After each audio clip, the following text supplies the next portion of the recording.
Yo, what's going on, world? Everybody tune in on Listen Vision Live, Facebook Live.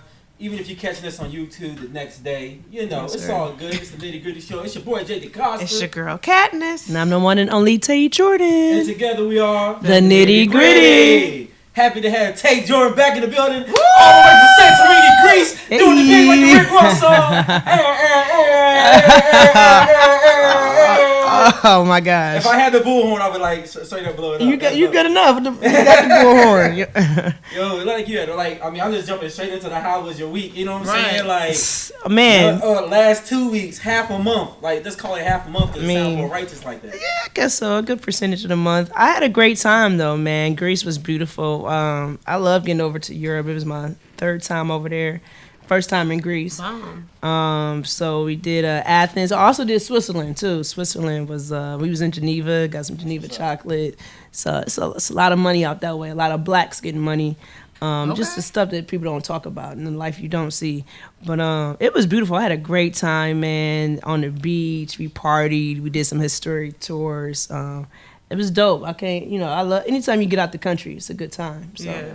Did you get a chance to visit the Colosseums? Oh, well, yeah. I did the, the Acropolis in Greece. We did that, learned a little bit more about, because, as kids, you learn about in social studies, like the Greek mythology and stuff like that.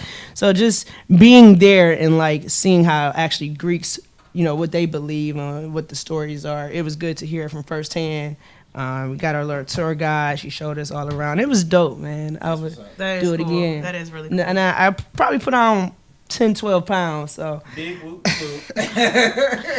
I need to hit the miles tomorrow, so I'm gonna make sure I do that.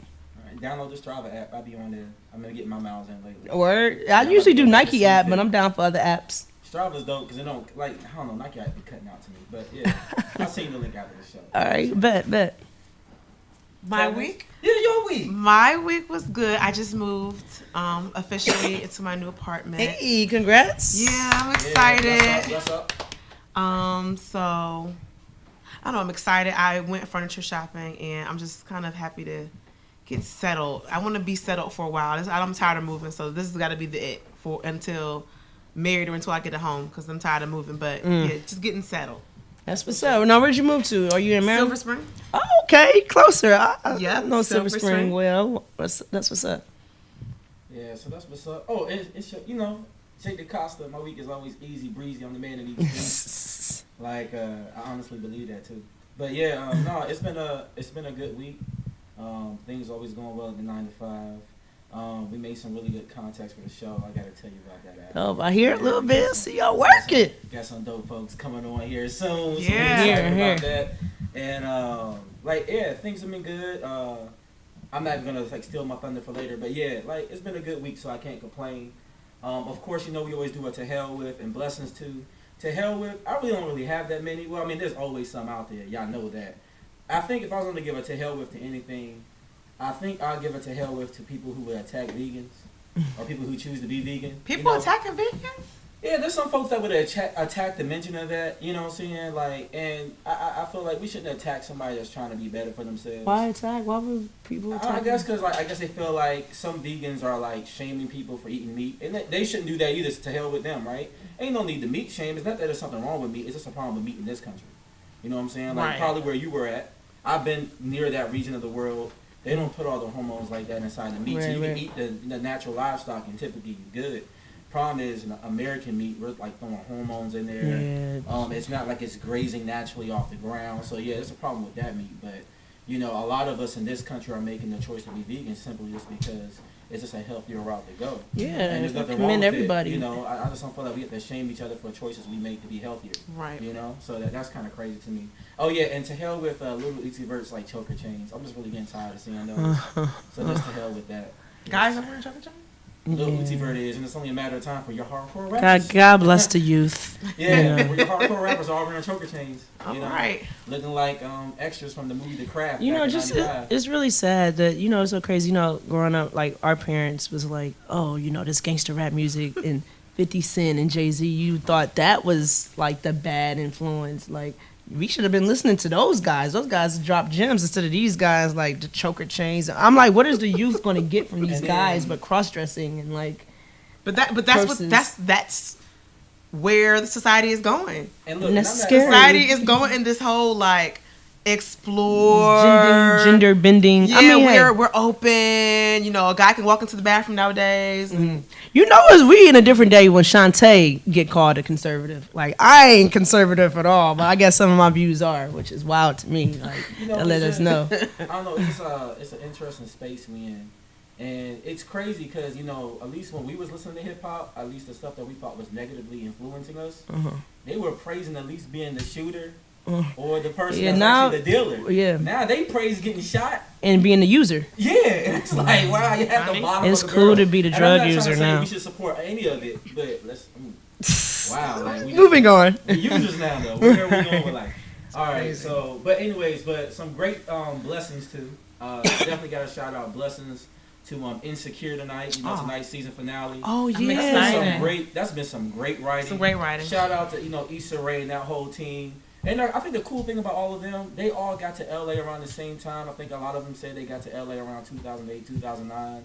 And the fact that they still rolling with each other, like they literally went from nothing and they're making something of their careers. And before you know it, these will be the execs sitting hopefully in the writing rooms for a lot of shows going forward as they start to, invade and take over that space that we kind of created. That's anyways. real. Yo, I'm about to file a lawsuit because I feel like Issa Rae be writing parts of my life. I don't know how she know, but You can't fall out on a black sister.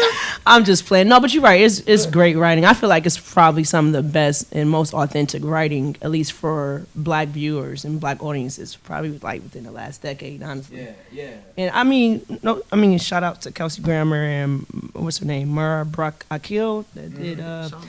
Yeah, they doing their thing too. But I feel like as far as a millennial lens, this is captures it really well. Yeah. I wish the episodes were longer, but hey. That's true. Well, yeah. 30 minutes is about right for HBO comedy, though. True. For HBO comedy, I mean, An hour would be a lot too, though. it is. I would rather them extend a season and more episodes in a season than when they extend I like each that. minute. I like that of it. idea. I would say, and then when I say extend, I would only extend it maybe 2 more episodes. At 12, because it's at 10 right now, No, right? it's at 8 right now. Oh. Ballers is at 10, so Ballers has 3 more episodes left tonight, and then the 2 that come Yeah, after. 8 is a bit limited. Yeah, so I would like to see her go 10. I think she wrote them initially to be 8, so I would like to see if they do a 3rd or a 4th season, Right. maybe extend to 10. True. But yeah, it's great writing. I mean, people can relate to the subject matter in there. So Because Game of Thrones is what, at 15, 16 episodes a season? Well, not anymore. No, they've only been at 10 episodes a season. Yeah. Really? The whole time. The That's whole why I time. thought it was It's just- weird when 50 was complaining because they've always been at 10 episodes a season. Right. The only thing that goes past 12 or 13 is typically network television, like Yeah. the AMC's and of the world. Like Yeah, because Empire is like 15 episodes. I Yeah, think Game of exactly. Thrones seems long because some of their episodes are actually more than an hour. More than an hour? Yeah, it'd be like hour and 10 minutes. Oh, some of the wow, episodes. that's They're a not lot. exactly feature length. The season finale was feature length, but Them there's short rumors films. Them films. But They I are mean, films. Do you know how much work they put into like the special effects and the graphics? Man, I'm I would kind like of to a see geek. that budget. It's like $1 million per episode. But that's in the thing. That's still less than what they spent on the joint on Netflix. Oh my God, what's that black show that's now canceled with the guy with the afro and it was like The Get Down. The Get Down. That was still Oh, less how than what much they is- spent on the Get yeah, Down. The because- Get Down was running like $14 million an episode. Because it was in New York Wow. and they had were to all shut down feature-length, too, streets and stuff episodes. Like that. It was all in New York City. 14 and it was a million? timepiece as well. Jesus Christ. Yeah, so I people didn't talk know that. about budgets.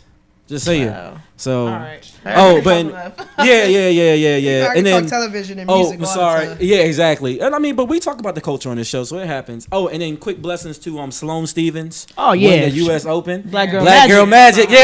Hey. Hashtag Black Girl Magic. It's real. So yeah, dope to that. Nice to see Venus still out there doing her thing though. Yeah, after you everything know. she's been through. Yeah, exactly. So Shout out to her sister having her first baby as well. Yeah. So a lot of Blessings blessings too. for these tennis players out there, sisters. So just saying. Yes, know, sir. That might be a good move for the next generation of our girls. And also wanted to highlight the guy that does our merch. If you don't know, we sell T-shirts for the Nitty Gritty Show. All right. Yes, we do. We also have mugs. Don't be asking for a discount because this is to help keep this show afloat and to help fund it back. You guys don't realize, but we pay for this show out of our pocket. And we do all the funding. Our girls, they got together this banner, everything you see, even paying for the video. for the intro and outro. That stuff don't come free. I know I sound like Pastor on Sunday morning asking for the tithes, but you know, I'm gonna go there. So look, we got 2 different types of mugs, right? We got the TNGS, we got the Black Juice Presents. We got t-shirts. You know, we got the t-shirts. Yeah. We can actually customize, get them in whatever color. My parents has got some. They got theirs in red with black letters. I had a couple of the Capitals at work got theirs, you know, red with the white letters. Yeah, you know what I'm saying? So people are supporting. Got a Q at work. He's getting one with purple and the gold letters. So I'm just saying, like, you know, support. Our partner that helps us with all of our merch that we put our orders through, he actually got me one of these mugs. It's a coffee mug that looks like a prescription. It's pretty dope. I'm going to put the link on the Nitty Gritty page. If you guys are interested, check it out. You can actually put your name on there. So it could be personally subscribed to you. So I would say get 2 mugs. You could get this one, but you need to also get one of these. Yes, only sir. $20. Spend that bread. You know what I'm saying? Like, help support this show. That's what it's all about. Support Black, baby. Yeah. And don't watch the NFL. Support Black. Yeah. So and talking about that. Let us jump right on in, huh? So look, topics of the day, and we're going to get there. Covering 3 things primarily. We're going to talk about this Hurricane Irma and what it means to our people. Because there's always situations that surround these things that we see that are going to be unique to the Black community, and it's important. Also, so we're going to talk about that, the evacuations, the price gouging. We want to talk about the boycotting in the NFL right now, primarily surrounding like the Ezekiel Elliott situations. But then, of course, Colin Kaepernick, that hasn't gone silent because you got to think about why he was kneeling for the anthem. And then also another thing I wanted to talk about, hopefully we get time to, and I got some nice little clips for it. We want to talk about this African versus Black Americans, because that's definitely something that we see in the culture. They may not see it much in maybe the Georgias or the Tennessees of the world, but definitely New York, D.C., Midwest. L.A., Midwest, Chicago, Detroit. There's, more so of a presence there, our brothers and sisters from various countries in Africa. And there's like, you hear people growing up saying, oh, don't marry no Africans and stuff like that. So we want to dig into that conversation. But before we go any further, we're going to start off in that first subject talking about the hurricane. And I got a clip. Jay, if you could run that clip for us, that Hurricane Irma clip, and then we're going to kind of dig into this thing real quick. Yes, sir. Good morning, everyone. And as we come on the air, Hurricane Irma is bearing down in the state of Florida as a massive Category 4 storm. You're looking now, live pictures out of Miami, where the situation there is deteriorating. And the situation is even worse down south. The storm is making a direct hit on the vulnerable, low-lying Florida Keys. Look at these fresh images we're getting overnight. This is the satellite imagery. We also have video coming in. Overnight, Irma gained strength. It is packing 130-mile-an-hour winds. There's those images that I mentioned. It's bringing torrential rain and potentially catastrophic storm surge. And on top of all of that, tornadoes. Yeah, those tornadoes adding insult to injury. This morning, more than 6 million Floridians have been told to evacuate. More than 70,000 people are riding the storm out in shelters, and already hundreds of thousands of people have lost power because of Irma. As this storm moves up the west coast of Florida, there's fear of catastrophic and life-threatening damage. They're calling this the big one. So, as you guys can see, anybody who's been watching the Weather Channel or any news outlet right now, they've been covering this storm heavily, and it's serious. It was a hurricane. It was a Category 5 all through the Caribbean, and it's actually going to hit Florida, or is hitting Florida now as a level 4. That's serious. You're talking about trees still being uprooted, whole roofs of homes being blown off. Pretty serious stuff. Also, the eye wall. So a little education here for those that know anything about hurricanes. They know that the most dangerous part of the storm is near the eye wall. The eye wall is actually going to hit parts of Tampa and Fort Lauderdale. So it's pretty serious. So and then the tail end of the storm is always worse. And this storm, for some reason, is also producing tornadoes around it as well. Wow. So it's like a stacked storm. Yeah. And then there's other hurricanes. Yeah, and then Hurricane Jose. Jose is slowly coming up behind, getting ready to hit the Caribbean. Yeah, what just hit Texas as well. Yeah, and then Katia is still swirling over there by Mexico, and I think it's gone down to like a Category 1, I think now.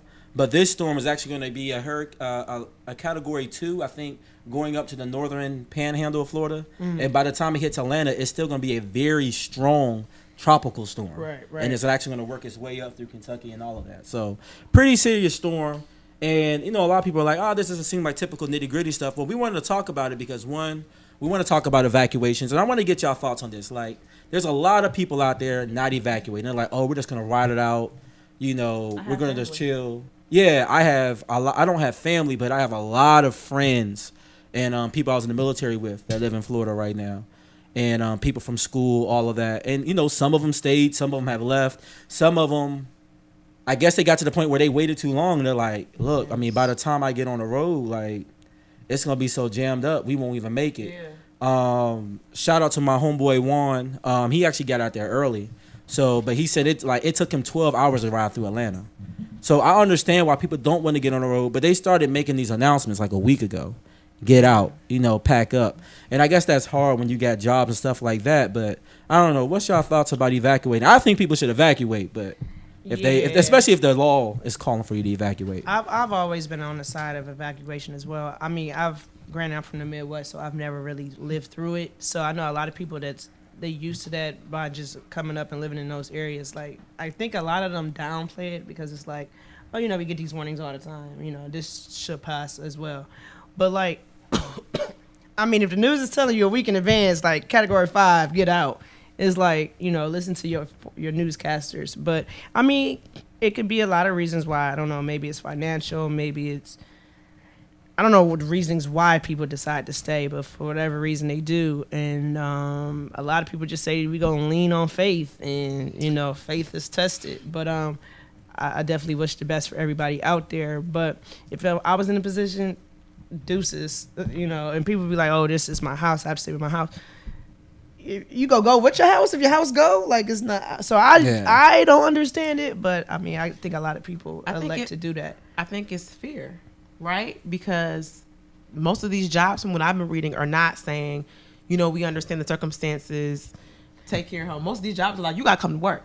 See, that's crazy. It's crazy. Yes. And it's like, you slave to this job. These jobs are telling people they have to go to work. And then furthermore, I think people are also scared of their home. It's like, there was something on the news where she was showing people how to roll towels up and put it underneath your doors to prevent flooding and to put your heirlooms. Aren't they obligated to have flood insurance though? Like, that house is material. Like, that house can come and go. They should. In that state, you're right. Mm-hmm. And then people were putting their heirlooms in plastic bags and putting them in the freezer. And then there was another lady that was putting ice into a clean trash can, so that way when it melts, it would be fresh, clean water for her and her kids. I mean, it was all these different things. I just think it's just fear. But I'm with you. And then for the people who leave last minute on the road, you liable to have your car blow up from the tornado. So it's one of those things where I feel like you gotta have faith over fear. Yeah. And your life, your kids' lives, in my opinion, is more important than a house. And I think it's easier for me to say that because I'm not in the situation. I can't imagine the amount of stress one will be under to feel stressed, like my house could potentially be gone, you know, my job could potentially be gone, I have kids. That's a lot of pressure. So my assumption is fear, but I really don't have a clear-cut answer. For people to stay as single adults and you elect to stay, okay, that's one thing. But honestly, and this may be a controversial opinion, but for those people that stay and they have children, I think that's kind of like, in a sense, negligent. Like, I mean, because you're putting your child at risk, and it's like, this is a serious storm. Like, this is real. And for you to elect to stay, and I mean, there's resources available for you to evacuate. So there really is no excuse. Yeah, and a lot of people have friends or family or people who have called for them to come up, and some folks are just stubborn, like, nah, we're going to stay. Yeah, like, I've sensed a lot of stubbornness, and I don't understand that. So I don't know if there's really a true excuse to stay, but definitely something that I wanted to bring up. Then another thing, too, is, you know, we've seen this already now for the last week and a half because of Harvey, price gouging, right? There's been extreme situations, like even in the Texas area, where they're charging like $42 for a case of water. Gas has been like, they've been trying to put regulations on it, but there's been reports of people gouging gas prices per gallon, like up to $6. Wow. So at a time when people are at their most vulnerable, right, you have folks out there being opportunist and trying to, you know, gouge people. Already they're seeing this in Florida, like they couldn't even find water in some places, so that's why people were coming up with some of the solutions to create water. And I think that's crazy that in a time when people need help, these corporations I mean, a lot of them are billion-dollar corporations. Right. You don't need to rape people or abuse them any more than what you probably already do for your product, which is half the time not as advertised in the first place. Yeah. You know, so that's I crazy. guess it's capitalism over humanity, and America will always remind you of that, and that's an unfortunate thing. But yeah, I don't know what to say about that. That's hideous. And it's shame on them. I hope their businesses suffer. You know, I hope their plants, I hope their distribution routes get jacked up. I hope their just due comes. Yeah. You know, because What goes around comes around. Yeah, but the karma you put out is gonna come back. That's right. But speaking of that, on the other half of the coin, right? Because we got to go there. We get down to the nitty gritty. Yes, sir. You got cats is out there looting right now, which I don't understand. They're It comes looting with in the territory. Yeah, and it's crazy to me, right? You charging people $42 for water. Can you really blame them? And you know what? And I'm happy you said that. If they're looting for water and food and diapers, right, and basic necessities like to survive, like stealing camping equipment and all that, I'd be like, hey, you do what you got to do. You got to survive. Are they still in Jordans? Yes, And they TVs. still in Jordans. 4K TVs real? in the middle of the rain. The TVs, What are you right. doing? For anybody out there that's like listening, what are you doing with a 4K TV, Slim? I mean, the storm in the will pass. rain? Yo, hair weave at that too. Why But are we the mad at power them don't for be out, though. They forward thinking. This too shall pass. So They when like, the let me get rain this is hair done, weave together, so when the storm is done, I can have a pop-up That's shop, foolish, though, and I'm like- gonna sell bundles for $200. But like you see these people like literally like in the rain trying to cover themselves. That means your equipment getting wet. Like you can't. I can see it now. If they were super entrepreneuring, first of all, they wouldn't be out there in the middle of the day. They would have went there at night. They would have had the right kind of boat. You get what I'm saying? They would have had that stuff stored up, properly protected. I'm not speaking from experience. I'm just saying they Sound would like have you thought know. they would have thought this out a little more. These Bamas is out there smashing bricks through the window, umbrellas blowing away, trying to steal Jordans and 4K TVs. Listen. What are you doing with that? And then like in Florida and Texas, I don't play when it comes to that flood water. Let me tell you why. They had gators, girl. Oh, yeah. Gators they said legit. There was pictures of this lady. She had an alligator on her patio. That would terrify me. Can you imagine Gators. being in a boat, girl, just trying to get to the end of the street because it's flooded, and it's a gator that just come, girl. yeah, that's pretty That crazy. is scary. So with that being said, I'm with Tay. I'm gonna have to get on out, honey. I don't play with gators. That's why I don't do that down south. I don't do gators. Mm-mm. Now, how do y'all That's think fun. this is going to affect people of color, though, when it's time to actually get insurance money and all that? Of course. That's a good question. I hear it's like estimated to be damage in the billions actually from Hurricane Irma, which is crazy. But I mean, if people got their paperwork together and they got their flood insurance and you got your documents right, I don't see how it really can be denied. Like your claim can be denied, but you never know because the you look government. back at you look back at Hurricane Katrina. Government still didn't. It's a lot of people. This 10 years, 12 years later, still left empty-handed, unfortunately. But And the adjusters, it's their job to find loopholes sometimes Yeah, to that's charge what I'm people. And the saying. scary part is, one thing we've all mentioned is flood damage, but everybody know hurricanes bring strong winds. And if you don't have wind damage, they can justify, well, we'll build your whole house, but you're going to have to pay for the roof portion because yeah, there's technically always loopholes. that was wind damage. And I think a lot of times too, and this is natural, this is not something that black people do. You have a lot of different races deal with this when, people try to skim through the least amount of insurance as possible, right? We don't want to get life insurance. That's a big one. When we do buy a home, we're trying to keep the payment as low as possible. So we'll get the cheapest type of coverage, just enough to justify the loan that we have, right? yeah. And we gotta get out of that, especially, when you live in an exotic place, that means you're typically subject to exotic storms. And you can't do the flood insurance and be like, I'll just take my chance on the wind. You know what I'm saying? Like what's his name out there with Good Morning America? The brother, I can't think of his name right now. Al Sharp. No, not Roker. Yeah. He was out there, his little behind, because he's small now. He almost got blown away out there trying to cover the storm. But he made a good point. He was like, he could barely hear on the ground. You got people that's living in like high rises out there. When you get higher up, he's like this. The sound is almost deafening. So the wind is serious out there. But I Yeah, bet you a man. lot of those people don't have wind insurance. And then what they're gonna do is, when all that stuff is washed away, gentrification's gonna come in. That whole system starts. Those investors are already looking. I can guarantee you, if you got billions of dollars in this country, or even a strong amount of millions, they're probably already looking, like licking their chops, like, yeah, I'm getting ready to buy some land because now it's coming cheap. And if people don't do what's necessary to ensure that they keep those homes when they leave them, You're right. then it's gone. Yeah, that's, you know, you hit it on the money. That's real. That's something to think about. I guess we won't know until it actually the aftermath happens until the storm is over. But that is something to keep an eye out on. For real. Because that, you're talking about Houston and Florida or any of these other places affected by that. People with money, they're going to look at those opportunities and start buying up a lot of land cheap. Because people are going to be displaced, they're going to be desperate. Your house, your land, not the house, but the land might be worth $300,000, but you're going to sell it for $150 if you don't got nothing else. Yeah, times of desperation. So we'll see what happens with job markets and all that as people start moving to different areas. I'm not going to stay on that subject too long, but definitely if you're out there, you've been displaced by the storm, or if you have a place to go, if you still have a chance to get out, please go seek help and the proper refuge if you can. If you're still there, you're not going to leave. We're praying for you. I'm not going to wish bad on you. I've seen people online wishing bad on those folks like, well, I hope they blow away into the storm. Like, that's stupid. I'm just praying that, listen, if they are there, they're scared, whatever held you there for whatever reason, just know that I'm praying for you. Yeah. I think everybody up here, we wish the best for you. Nitty-gritty, and we hope that you make it. But, they're saying there's going to probably be a lot of deaths from this storm. I'm hoping that they're wrong. And that people are safe because, it's a serious storm out there. So hopefully people are being safe. And if you're looting, like, if you're going to loot, steal some water and some bread, like 4K TV in the middle of the rain. You know what I'm saying? The storm is risky enough to hurt people. So if you're looting, do what you got to do. Don't hurt nobody. Like, come on. Don't make us look bad in the process, But, this other thing, this boycott.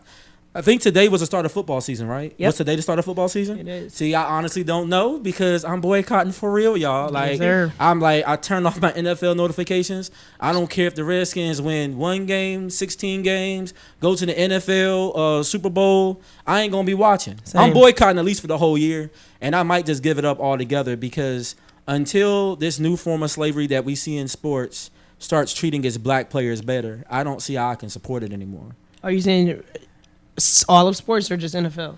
NFL primarily right now. Basketball does a little better because during the basketball season last year, during those when you had people like LeBron James and them stand in unity together and wear their shirts, the Black Lives Matter shirts, they didn't have too much of a problem. There was that one game where one of the singers wanted to wear a Black Lives Matter shirt, and they stopped that. 7th Streeter. Yeah, it was 7th Streeter. Yeah, I think they had her back though. That was Philadelphia's arena. Yeah, they apologized. Yeah, exactly. I would say the NBA does a better job of governing itself as far as like it's the relationship with the players. That's because the NBA, I believe, the basis of their organization is surrounded by their players. So they protect their players because the players are the champion of the sport. With the NFL, the league is the champion of the sport and the ownership. And I think that's why they're quicker to, push players away. Baseball is kind of like in between because the legacy is the key behind that sport. Yeah, NFL is definitely an owner's league. And I think that's why it's easier to boycott the NFL because it is an owner's league. Mm-hmm. Funny you should that. I don't want to spend too much time on this, but if you guys read the Isaiah Thomas, letter it was heartfelt. Letter to Boston, it was very interesting. Basically, he was pointing out the fact that people got so upset that LeBron and Kevin Durant made their own moves. But here I am, ride or die for Boston. Family settled, I'm thinking I'm about to go back to camp, and my boss tells me you got to pack up and go. What's the difference between the owner doing it and the player doing it? Mm-hmm. And I love that he put that dichotomy out there because it's like we do get upset. Like, who does LeBron think he is? Who does Kevin Durant think he is? They're making decisions for themselves. And what Isaiah Thomas brought to the forefront was that at the end of the day, whether I want to or not, I'm still... Yeah, it's no loyalty. You know what I'm saying? I'm still a player. I don't have... It's still a business. They tell me where to go. So I just want to put that narrative out there just because it's like at the end of the day, and I think Tay said it before a couple shows back, with these organizations, with so many African Americans being involved, we got to start thinking about how we can be owners. Mm-hmm. Because that's what I love what Ice Cube is doing in Big Three. A lot of people don't think I love Big Three. The Big Three is dope. We gonna go there. I love LeVar Ball. Hey, Big Baller Bread is so like everybody keep hating on it, and I love it because he's not looking for Nike or Adidas to give him the next deal. He's creating his own platform, and as African Americans, we really got to start creating our own platform. That way, when they tell you, you got to go to San Antonio, you have the power to say, I get to do what I want to do. I mean, imagine if the players had that kind of, that kind of power to say, I go where I want to go. Yeah. You negotiate on my behalf. They telling you where to go. That's real. I think that's a good point. And I love what LeVar is doing as well. I don't obviously agree with everything that comes out of his mouth, but I definitely agree with the mission and his vision behind, he's empowering his son. He's empowering, I feel like, all black people. And for those that's ridiculing him and criticizing him, it really doesn't make sense to me. I get it if you don't like some of the things that he says, but the bigger picture, the grand scheme of things, ridiculous. It's something you got to get behind. And I think that it's crazy that it's taken so long for a father or a parent, I guess, to leverage and get behind their children like this, because there's been so many stars to come in and out this league, and I feel like so many of these kids are just used as pawns, and you got white, I guess, chess players that's moving these pawns, but I tip my head off to LeBron for empowering Rich Paul, his buddy, a black man that's 4% to him as far as being his agent. And then LeVar, I think he just came out recently and said that his son is going to college now. It doesn't matter if he's going to be ineligible or not. Like, you can't tell me, the NCAA can't tell me what to do with my son. Like, I run this, and I feel him. That's your child. Yeah. Like, I read that. Like, what is wrong with people? People get mad. A lot of people say that he needs to shut his mouth, but then at the same time, you have owners that have been running their mouth and making decisions for years. It's better if the owner do it. Like, and I'm happy you brought that up too about the players. Like, because I was one of the ones that criticized KD too. I didn't criticize him for the fact of him utilizing his choice. I'm for players having options and flexibility. It's your league. You should have options. I criticized him for where he went. I felt like that was kind of sucker. He should have the Golden State Warriors. Right. That was a sucker move, KD. Yeah. I appreciate what IT said too, though, because he's so right. Like, people act like LeBron James started the big three. But actually, Danny Ainge started the big three. Like, he traded for Ray Allen, brought him with Paul Pierce, brought KG. That was assembled big three by general manager, a white man.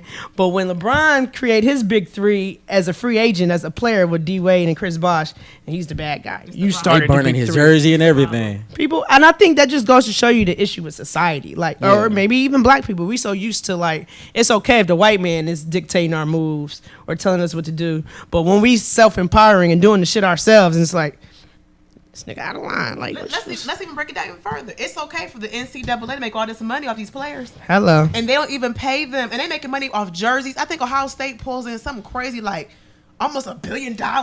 These boosters. Unless you find out you getting extra food, or you got a steak dinner, or you got a jersey, or you got a car, they go take back all the championships you won, and it's crazy. And then people want to point at you like, well, you getting a free education. This ain't free.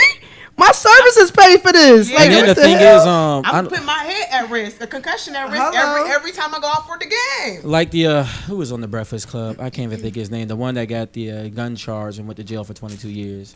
For football, it was NBA player. he was. Jason Williams. Jason Williams, Williams, yeah, right. he was on the Breakfast Club, and he made a good point. When they talked about bribes, and he was talking about like how, one of the things is while you're an athlete, you can't get a part-time job. You can't do work study. That is like your work study / job. That's real. D1 athlete ain't nothing to play with. And the thing is like, the guys who are allowed to get jobs, even if it's Chipotle, they still making $7-8 an hour. So they can still, take a little shorty to a movie and all that. Meanwhile, these guys are making billions of dollars for an industry. And you don't want to, let him take a free meal at Chili's, and they're going to try to execute him. And you know how much these coaches and these institutions are getting saying. paid off football? 1.2 million, some of them And they get upwards of bonuses 4.5 for bowl million. games. Yeah. And this is on the backs of the players. Yeah, and they get nothing. I mean, players don't have all in the chance that maybe a small percentage of them might make it to the NBA. professional league of their choice. It's Weren't they sad. supposed to be giving them a stipend? I know it was under negotiation. Yeah, I don't think that's gone through yet. Yeah, it hasn't Yeah. gone through. What was that? I forget that player's name. It's a recent case. I think it's still under development. Because they wanted to, what was the guy's name? Terrell Pryor.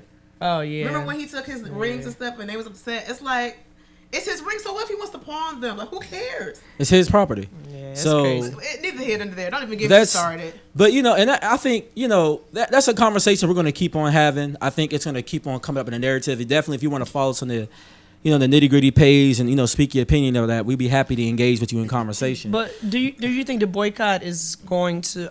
Me personally, I'm doing it, but I don't feel like us as a people collectively, I think, is on board enough for the NFL to feel it, for it to be effective. And that's irritating. Yeah. Let me tell you why it's irritating. And I said this last show. We rant and rave on social media. We got so much lip, so much mouth about the white man not doing this for me. We upset about it. Put action into it. Like, as simple as not watching the NFL. Yes, you love the sport, but you complain about people not respecting you as a black man on work or not respecting you as a black woman. Put some action behind it. This action don't even require money. Yeah. It simply just requires you not watching the NFL. But people are like, that ain't gonna do nothing. First of all, you gotta have that negative mindset, gotta get out the door. Stop talking about what it's not gonna do and start doing what you can to make something move. Like, people blow me because everybody is so quick to jump on social media and argue on posts, but when it comes time to put action behind it, where are they? To this day, I still only received a few people who helped me with the canned goods for Hurricane Harvey.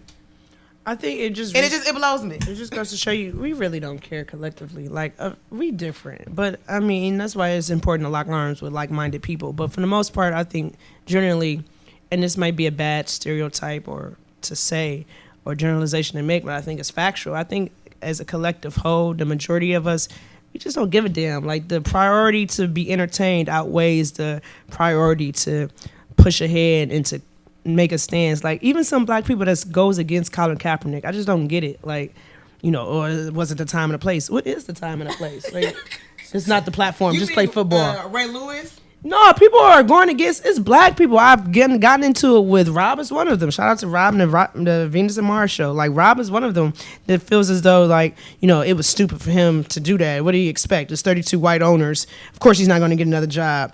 Just play football. You can't do that. What? Like, just because? Okay, this is my thing for Colin Kaepernick. Obviously, in my opinion, he's being blackballed. Of course. You use the platform that you have. If you're a football player and you got some 3-4 million followers and you say, oh, okay, I'm a football player. On this Sunday, I'm going to go out and take a stand. Do it. You got the platform. Why wouldn't you? Like, that's what I think more players need to take a responsibility. That's why I'm happy. I don't know if you guys seen Marcellus Bennett for the Seahawks. He just wrote that letter about what happened to him during the Floyd Mayweather fight.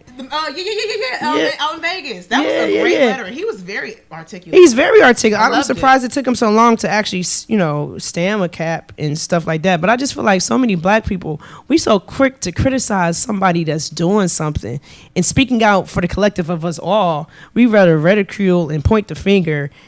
And I feel like, why be kind of productive? If you ain't got shit good to say, don't say nothing at all. Just sit back and keep your coon commentary. It's a slave mentality, Tay. Think about back in the day when it was slaves and people wanted to get free or they wanted to uprise to master. They'd be like, oh, master, people you can't do that. Yeah, we actually eating good. I like these crumbs we getting. We used to not get no crumbs.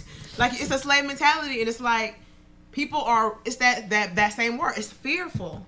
People are fearful to stand up. And that's why I get so annoyed. Us as black people, I feel like we are so docile. We are so meek individuals. Like, I don't understand it. No, I don't get it. Words. Well, I mean, I would say, but it does segue into another conversation that I want to have before we run out of time, which is we talk about disunity, right? But then we also see that in greater platforms like us versus Africans. There shouldn't be any. We're the same people. And I got a clip for that. Jay, play that clip. I know I skipped like 2 of them, but we don't need to go to those. That's fine. Play that. It should be like that next video after those 2 sports clips.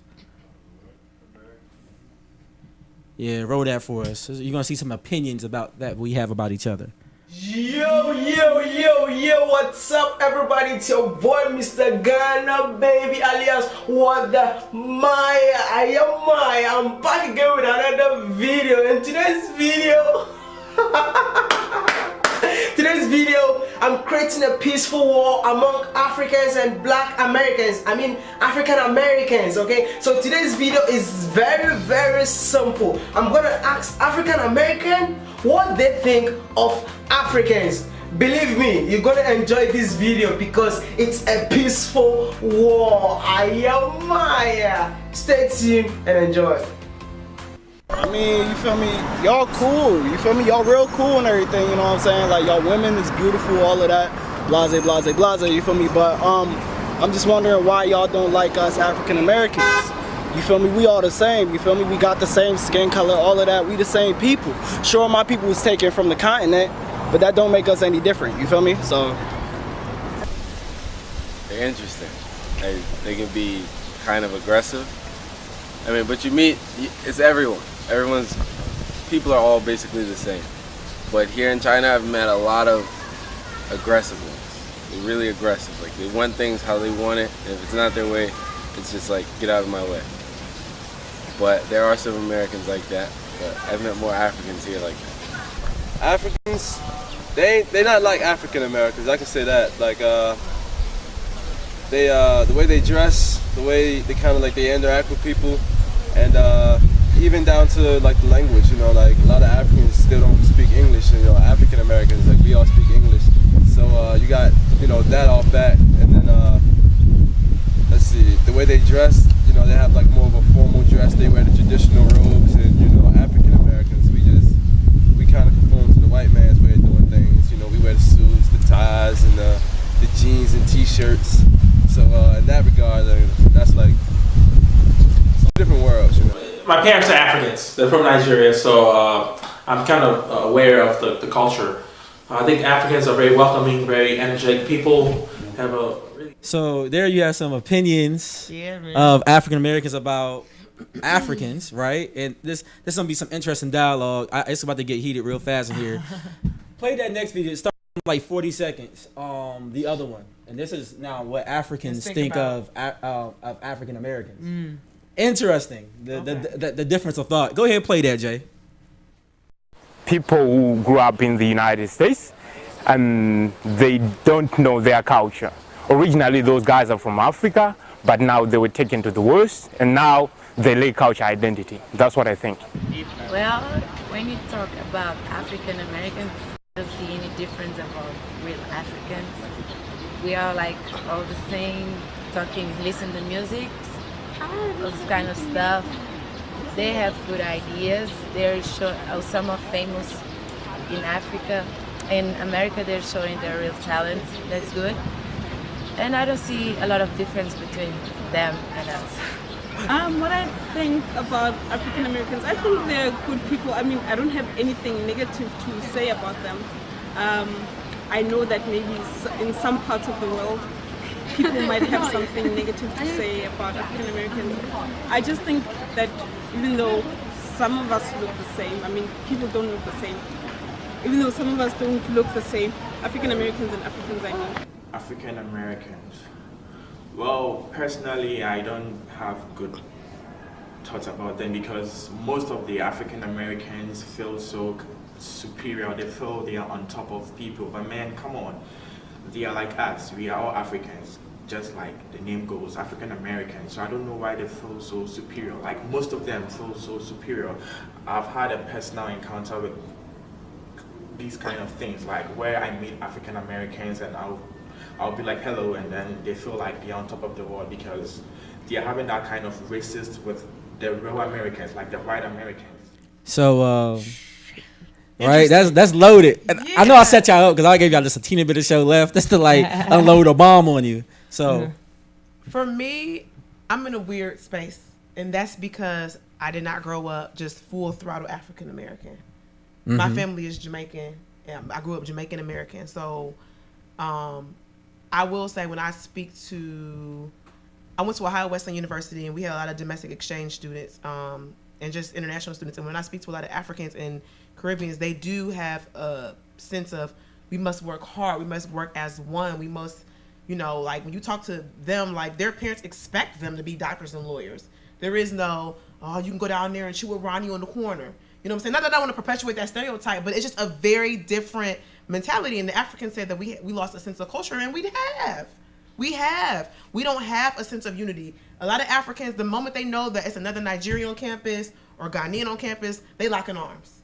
Oh, you need help with homework? I got you. Oh, you need money? I got you. Maybe I'm wrong, but that's what I see. Even when I see Jamaicans, like, from day one, Jamaicans, yeah, we have a good time, and we know to do parties and stuff, but they are grinding, and success is just not being successful is not an option for them. Success is the only option. Most foreigners, from what I see, I feel like we're here, to some degree, I don't want to say we spoiled or we coddled, but I feel like we do take things for granted. Absolutely, I agree. You know what I'm saying? Like, for example, a lot of foreigners, believe it or not, they actually come and they're on welfare. They're on government assistance, but they don't stay on government assistance. They do what they got to do. They grind. They'll, sweep up the trash, do the jobs that we don't want or we too good to do. And then next thing you know, within a matter of like 10 years, they're at the same level middle class as Black Americans. And surpass us. Yeah, and even surpass us in next to no time, but their work ethic is just different. I agree. I definitely agree. You know what? Honestly, I don't have a problem with what was said. The only thing I would disagree with was when one of the African students said that African Americans have this standpoint to where they think they're superior. If African Americans think they're superior to Africans or any other people, it comes from a state of ignorance. Like, I think a lot of times in this, as an African American, I would go on a limb and say this. Obviously, I don't speak for all African Americans, but just growing up, I was mistaken a lot of times by even Black kids. Like, are you African? You African? I'm African American. Like, I'm from Cleveland, like you are. I don't know. Like, I don't know what country I'm from, but I think a lot of times us as African Americans, we can be very ignorant in I do think it is a lack of culture identity that we have, which is not necessarily our fault. It's our fault if we stay that way, which a lot of us do, and that just goes from a lack of reading, a lack of self-education. But I agree with you. I think it is a difference. It's huge culture disparities and culture differences. I think that Africans have, and even Jamaicans and Caribbean Blacks, I think you guys have a strong sense of togetherness and unity and work ethic, which is not, at least from the inner city of African Americans, I don't think it's really existent. I think a lot of Black Americans can be pacified and take things for granted, whether it be from, I guess, being complacent and being on government assistance. Like, a lot of African Americans, we value being fly and getting some J's than we would becoming a doctor, a lawyer, or getting education. Whereas Africans, they looking at us sitting up high, looking down low, and I get it. Like, we look ignorant as shit. So I understand why they might feel superior to us, and that's just is what it is. Like, we got to do better. And what makes it so screwed up is we've been in the land of opportunity for years, and they've recently come over here to live, and it takes them no time. And why? Because they have that unity among each other. They have that the fathers go be there to take care of their kids. Like, it's so much that goes into that, like, from family to work ethic. And I challenge all African Americans, shit, we got to do better. So I spoke to a number of my African friends. Shout all of you all out. Ada, Hamilton, all of you guys gave me some good insight. And this is some of the insight I wanted to share from what they said, because since we're running out of time, I won't even really give all my opinions. One thing they brought up is that African Americans too often romanticize about Africa. And what they meant by that is, a lot of times when we speak about Africa, we'll say, and we don't even break down, one thing they get annoyed by is we don't break down countries. I think we do some more here in DC because we know better, but in general, we always just say Africa as a whole country, as a whole continent, it's just right? ignorance. And then they say with the whole kings and queens thing, they get annoyed by that because they say that's only talking about one small country or a few countries that actually celebrated a monarchy kind of rule. And you're primarily talking about Egypt. And there's like, the thing is, everybody wasn't no king or queen out here. There's like a lot of people are just part of the tribe, and not everybody was a chief. And there's like, a lot of the Western tribes that most of us hail from, Nigeria, Ghana, the Ivory Coast, they worked in a tribe nation format. So you have various tribes, and there's a chief in that tribe, and those chiefs and those tribes come together to make decisions for the nation as a whole. Mm-hmm. So they actually practice probably more of a democracy than we realize. Mm-hmm. But we get so caught up in romanticizing one aspect of faith and religion that comes primarily out of Egypt, and that's all we know. And they kind of get annoyed about that. They said also, I asked them, like, why is it that it seems like it takes Africans a while to kind of hop on board like social injustices here in America? And a collective response was that we're just realizing we're black. And what they meant by that, it wasn't a form of ignorance. It's just, They were raised in an environment. That's all they seen were black people. The difference between each other were. So how you come? So it was all black people there. So how do you come here and not know you black? So what they mean is a disparity towards being black, because there the disparity wasn't about your color, because everybody's dark. Money. The disparity, well, not even just about money. It's about what tribe you're part of. So it may be the way that you present yourself in a word. Then they can tell that, oh, you're Hausa or you're Igbo. So therefore, the discrimination comes in the form of your tongue or your native background or the tribe you come from, but not necessarily by the pigmentation in your skin. So the first time a lot of them even experience that pigmentation racism is when they come to America. And unfortunately, it's from black people too. That's exactly. Another thing they brought up is that it's not that the white people treat them bad. And they said they do notice a difference. They said a lot of my African friends, they all share the same thing, which is they'll be treated one way until they talk or they say that they're African, and they notice that white people will treat them different. Once white people realizes they're African, they treat them better even. And that's why I almost wonder if white people, even the most racist of them, are they really racist? Or are they more so classist? Identifying African Americans as previous property and then Africans as something greater because they weren't a part of that. Right. So these were thoughts that my African friends want to bring out. I think this is a conversation we should continue for another show because they bring out some great points. And we're going to actually be having one of my good friends, Adeline Sandy, on. She's going to be bringing an artist on either next Sunday or the following Sunday. We got to work out this other guest, though, that has a limited time. I know, and I don't want to speak too much, but we definitely should touch on this because I do want to say that skin bleaching in Africa and the Caribbean is actually for real, like $billion industry more so than here. Like I would say even bigger than the Caribbean and South Africa than it is in so much West Africa and North Africa. No, honey. If you ever see them West African videos, they have dark hands but lighter face. They bleach. In West Africa? Yes. What countries? Nigeria, Ghana, all of them. You gotta watch. I know they had that issue. I know. I seen it more Caribbean, like Jamaican and Haiti. About it, but yeah, it's definitely a problem over there. Yeah, so we're gonna definitely dig into that conversation deeper. I wish we had more time because that's a really good one. So do we even have time for solutions? I like they gotta be like 30-second solutions, quick. Solutions. Go ahead, you go first. We got to come together, boycott the damn NFL. All right, it is not that serious, people, and everybody be safe out there. Hurricane Irma. Solutions: boycott the NFL and think of long term. So whatever you're doing financially, understand that wealth is generational. So if you take the proper channels now to protect your home and protect your assets, your kids can then benefit from that as well. For me, I would just say educate yourself. Stop being ignorant out here, man. We too old for that, and there's such thing as Google, so there's no excuse. You can educate, you can self-educate. Lock arms with like-minded people and do your part, man. Don't stop waiting on the leader. Become the leader within, and unity is everything. You just gotta lock arms and care, and economic empowerment is everything. Shout out to BBB brand and LeVar, all of that. And social media handles, you could follow us at the TBJ Nitty Gritty on Twitter. You can also like our Facebook page at the Nitty Gritty Show, and follow us on Instagram at the Nitty Gritty Show. All right, y'all know where to keep the show going. It's your boy Jay DeCosta. It's your girl Katniss. And I'm the one and only Tay Jordan. And together we are the Nitty Gritty. We out. Peace in the bottle of hair grease. Hey.